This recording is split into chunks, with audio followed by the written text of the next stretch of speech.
It's logically impossible for every supernatural account to be true, but it is logically possible that every one of them could be false. Why am I here? The supernatural response? God did it. Billions of people, from Jews to Christians, Muslims to Hindus, they all believe that the reason they're alive today is due to a particular divine power which willed their existence into being.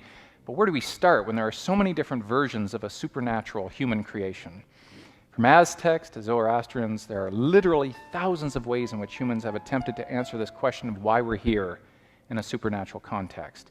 Which one is right? So many mythologies.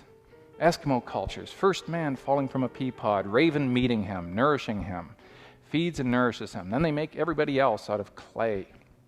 All the other animals are made out of clay. Then he introduces her to woman. From first man and woman, the world becomes populated. Don't like that? Let's move on. Syro-Babylonian culture, 7th century BCE. Life emerges from the sea in the form of two snakes. Lakmu and Lakamu give birth to the first man, Anshar, and the first woman, Kishar. Egyptian cultures. There is only a chaotic scene of bubbling water called Nu. Out of Nu comes Ra on a blue lotus flower. He appears on the surface, gives light to the universe, creates the air god, his wife, the goddess of moisture, birth to the sky goddess, the earth god, thus creating the physical universe. Don't like that? How about something in a Greek myth?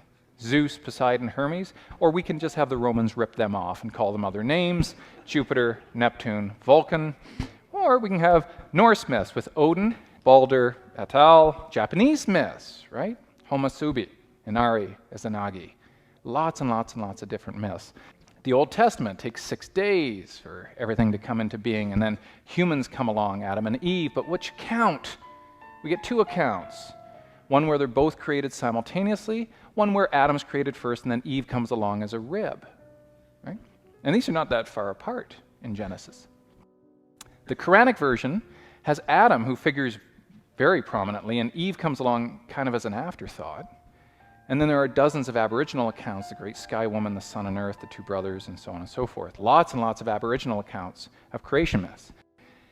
It's logically impossible for every supernatural account to be true, but it is logically possible that every one of them could be false.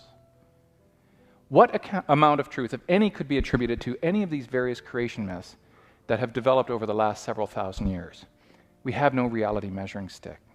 So they lie outside of the realm of natural examination. And those that do, they inject faith as justification along with tradition and custom and so on.